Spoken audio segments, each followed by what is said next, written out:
If you could change one thing in your own life or in general, what might that be? You know, if you had a magic wand, you know, there was no limitation to your wish, what would you do?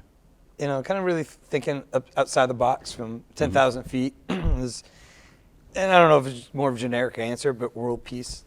You know, if everything worked together. Right, harmoniously. Thank you. Right, yes. You know, everything else would be a lot easier in life. It'd be easier to run businesses. It'd be easier to build teams. It'd be easier for growth and everything else. So, you know, when everything's working together, I think that's the most important thing. Now, you had talked about respect as your leadership word a moment ago. So this is what I call the mouthful question for all our guests. Can you describe in particular detail an incident or scenario where you utilized your own philosophy on leadership? It can be respect, or it can be another example. No, and I think respect is important, and it's number one, you have to earn your respect from your employees by showing that you have knowledge of the skills and the leadership and the ability to do their job.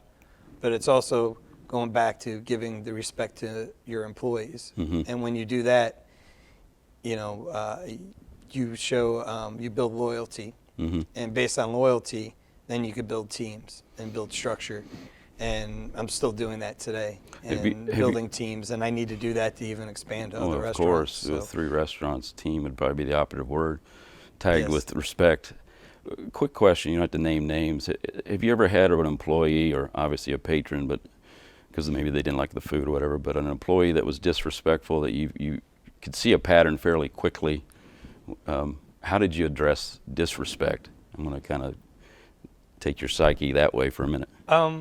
You know, usually when I confront that, I'll pull them aside and start to have a conversation of, you know, this is the way things are, this is the way it looks at. And I have a big philosophy is, you know, I'm going to treat you how you treat me, and I want to treat others how I want to be treated. And, you know, that's always been my philosophy. And I believe that I treat people well, so I kind of demand that respect back, going back to that same question.